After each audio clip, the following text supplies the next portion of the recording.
Hello hello दोस्तों, मैं हूं आपके सामने रोहित सर और पेपर की दृष्टि से आप लोगों के सामने महत्वपूर्ण टॉपिक लेके आया हूं जो ग्रामर से संबंधित हैं। वैसे पाठ से तो सभी ने पढ़े हैं क्वेश्चन आंसर। ग्रामर में कभी कभार क्या होता है, ओटी में क्वेश्चन वगैरह छूट जाते हैं, नहीं आते हैं, तो हम कोशिश करते हैं कि आज जो टॉपिक होगा पहले इस टॉपिक को अच्छे से पढ़ना है। उस टॉपिक को पढ़ने के बाद एक भी ओटी सेफ नहीं रहेगी। जो भी क्वेश्चन हो फिर बाद में हमें बताना, देखेंगे, ठीक है। देखते हैं टॉपिक छेटे।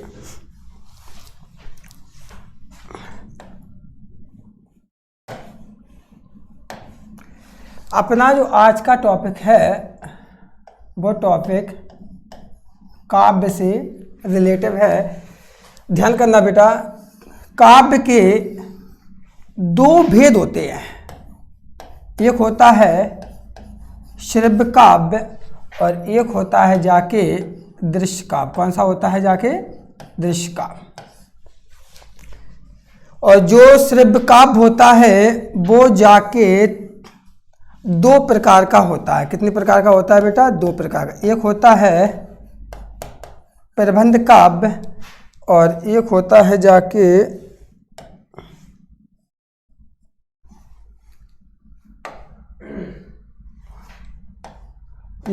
जाके मुक्तक काव्य। एक है प्रबंध काव्य और एक है मुक्तक काव्य। और जो प्रबंध काव्य है वो जाके बेटा तीन प्रकार का होता है। कितने प्रकार का होता है? ध्यान से देखना, यहाँ से बिल्कुल वही क्वेश्चन पढ़ाएंगे, पेपर में 100% मिलेगा और हमेशा आता है। ध्यान करना इस चीज का बेटा, चाहे जौन सी साल का पेपर देख लो, आने वाले देख लो, सभी में जी आते हैं बेटा। एक होता यहाँ पे एक है खंड काव्य, एक है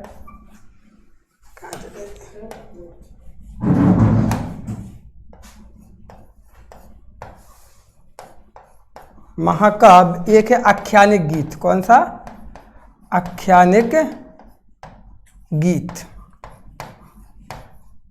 ठीक है। और जाके मुक्तक काव्य भी दो प्रकार का होता है। एक होता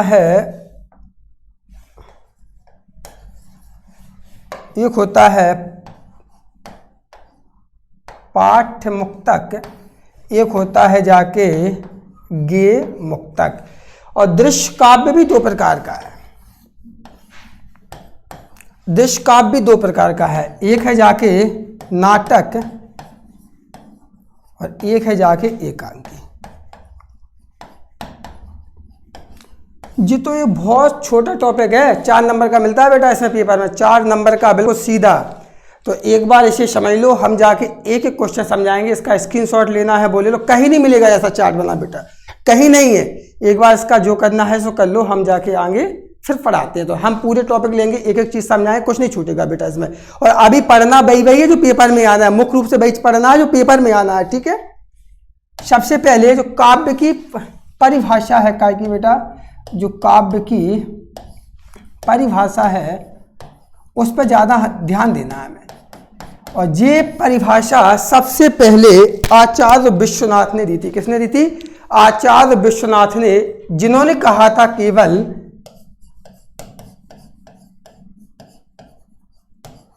रसात्मकम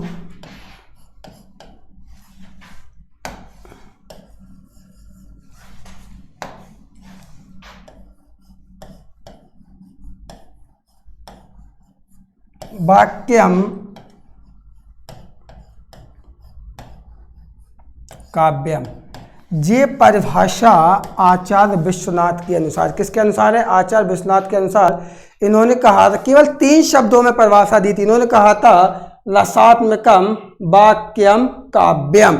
इसके अलावा एक और आए हैं, उनका नाम था आचार्य रामचंद्र शुक्ल। क्या? आचार्य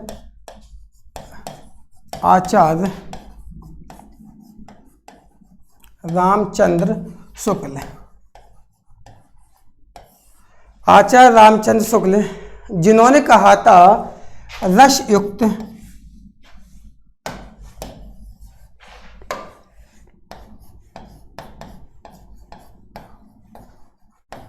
रस युक्त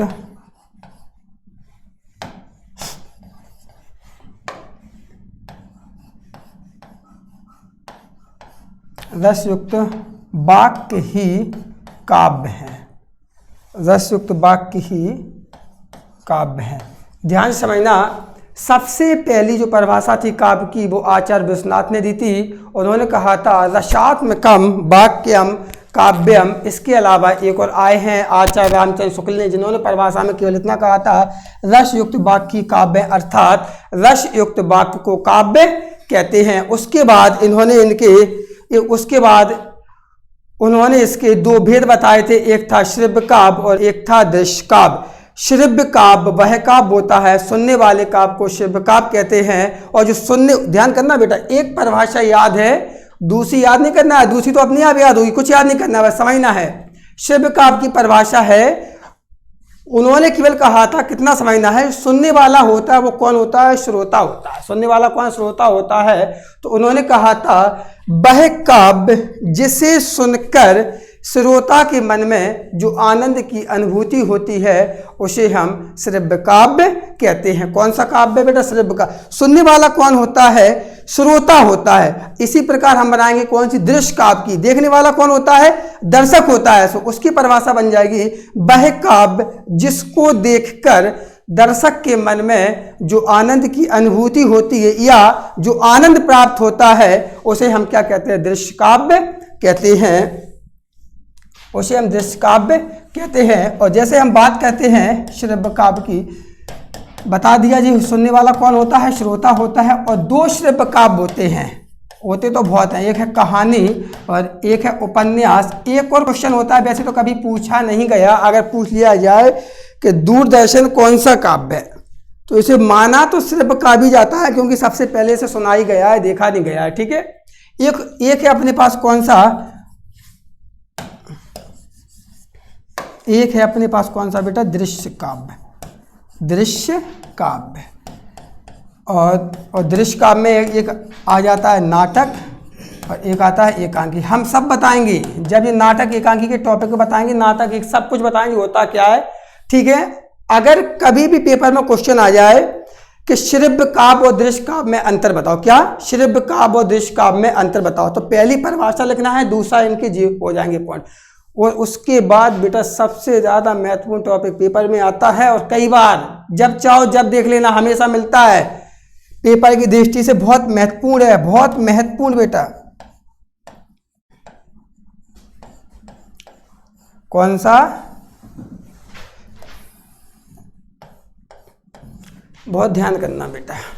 एक खंड काव्य है और इसी के बाद आएगा महाकाव्य। बहुत इंपॉर्टेंट है बेटा, मिलता है पेपर में, हमेशा आता है, इसको तो याद करना है, सीधी सी बात है। याद नहीं हो तो कुछ भी करना, रटना है, कुछ भी करके याद करना, पेपर में आएगा बेटा। खंड काव्य की परिभाषा हम तुम्हें बता रहे, उसके बाद हम तुम्हें महाकाव्य की तो तुम खुद कर लोगे, अभी सुना दोगे बेटा। खंड काव्य की परिभाषा ध्यान से समझना। खंड काव्य की परिभाषा है वह काव्य, ध्यान से बेटा, वह काव्य जिसमें किसी महान व्यक्ति के जीवन की किसी एक घटना का वर्णन हो, या अपने शब्दों में कह दे आंशिक घटना का वर्णन हो, उसे हम खंड काव्य कहते हैं। समझ में आ रही। वह काव्य जिसमें किसी महान व्यक्ति के जीवन की किसी एक घटना का वर्णन होता है या आंशिक घटना का वर्णन होता है, उसे हम क्या कहते हैं, खंड काव्य कहते हैं। और महाकाव्य वो होता है वह काव्य जिसमें किसी महान व्यक्ति के जीवन की संपूर्ण घटना का वर्णन हो, वो महाकाव्य कहलाता है। ठीक है। और इससे संबंधित एक क्वेश्चन पेपर में बहुत ज्यादा आता है और कईयों बार बेटा पूछा गया है, कईयों बार, जितनी बार बोला उतना ही महत्वपूर्ण है बेटा, ध्यान करना। महाकाव्य, जब चाहो जब मिलेगा, 100%। खंड काव्य और महाकाव्य में अंतर हमेशा आता है बेटा। पहला है, इसमें आंशिक घटना का वर्णन होता है। कौन सा बेटा, इसमें आंशिक घटना का वर्णन है, और इसमें संपूर्ण घटना का वर्णन, काय का, संपूर्ण घटना का वर्णन है। दूसरा है, जो इसकी कथा है, जो इसकी कथा है वो इतिहास प्रेषित नहीं होती है। इसकी कथा कैसी होती है, इतिहास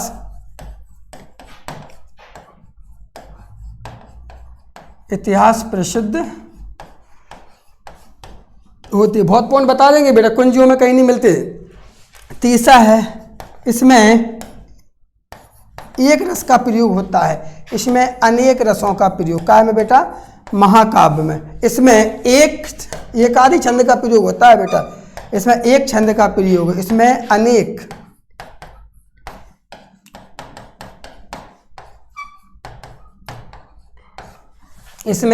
छंदों का प्रयोग है। इसका नायक उदात्त चरित्र वाला होता है। कौन सा नायक? उदात्त चरित्र वाला नहीं होता है। काय में? खंड काव्य में इसका नायक उदात्त चरित्र वाला नहीं होता है। हम गलत बोल गए थे, होता है, इसमें नहीं होता है, और इसमें उदात्त चरित्र वाला होता है। ठीक है, दिख रहा होगा पूरा, जैसा का तैसा आएगा बेटा। इसका नायक उदात्त चरित्र वाला नहीं होता है, इसका नायक उदात्त चरित्र वाला होता है। इसका कलेवर विस्तृत नहीं होता है। काय का? बहुत पॉइंट बता देंगे बेटा, अंतर में कहीं नहीं मिलेंगे, लेकिन इसका कलेवर विस्तृत नहीं होता है, इसका कलेवर विस्तृत होता है। इसमें सर्गों की संख्या सीमित होती है और इसमें सर्गों की संख्या अधिक होती है, पर्याप्त होती है इसमें सर्ग। एक जो लास्ट 8वां पॉइंट आपका बनेगा बेटा, जो भी होगा 8वां पॉइंट बनेगा, इनके खंड काव्य का एक एक उदाहरण लिख दीजिए। अब हम तुम्हें थोड़े इनकी उदाहरण बताते, ध्यान से समझना बेटा। जो लिख नहीं रहा है, खंड काव्य बता दे रहा है। जो खंड काव्य है, खंड काव्य आशु है, जयशंकर प्रसाद ने लिखा है, और जो सुदामा चरित्र है उसे नरोत्तम दास ने लिखा है। दो इसके हैं और ही बताएंगे कभी। और उसके बाद महाकाव्य है, सबसे ज़्यादा पेपर में पूछे जाने वाला है, सबसे ज़्यादा आया है पेपर में। कामायनी कौन सा काव्य है? कामायनी कौन सा काव्य है? कामायनी महाकाव्य, उसे जयशंकर प्रसाद ने लिखा है। रामचरितमानस तुलसीदास जी ने लिखा है। किसने लिखा है? रामचरितमानस तुलसीदास जी ने लिखा है। एक और साकेत, वो किसने लिखा है? मैथिली शरण गुप्त ने लिखा है। एक और प्रिय प्रवास अयोध्या सिंह उपाध्याय हरिओद ने लिखा है। और एक है पृथ्वीराज रासो चंद्रबरदाई ने लिखा है। एक और है पद्मावत मलिक मोहम्मद जैसी ने लिखा है। ये सब क्या है? खंड काव्य। अभी पेपर में आया था, एक बच्चा के अदबाश को मिला था, ध्यान से समझना, उसमें पूछा गया था कि महाकाव्य किसे कहते हैं, दो महाकाव्यों की विशेषताएं और दो महाकाव्यों के नाम लिखो। एक ही में क्वेश्चन में बिल में 3 क्वेश्चन कह दिए थे। तो महाकाव्य की परिभाषा हमने तुम्हें बता दी, उसकी विशेषताएं जी रखी, जी अंतर है, सब विशेषताएं हैं। 8 बता दिए, 8वां अंतर है 7 बता दी, 7 में कोई सी भी लिख दो। उसके बाद जाके और महाकाव्यों का नाम भी बोल दिए। एक एक करके वीडियो रोक रोक के कॉपी पे आराम से नोट कर लेना। और अगर हमारी वीडियो जो अच्छी लगती है तो इस चैनल को सब्सक्राइब जरूर करना। आपको जो भी होगी बहुत छोटे में, कम शब्दों में बहुत कुछ सिखा देंगे हम। अभी तो मात्र केवल हमने तुम्हें आज काव्य समझाया है। रस होंगे, छंद होंगे, अलंकार होंगे, पूरा हिंदी साहित्य का इतिहास होगा, जितनी भी ग्रामर होगी पूरी। जय हिंद, जय भारत।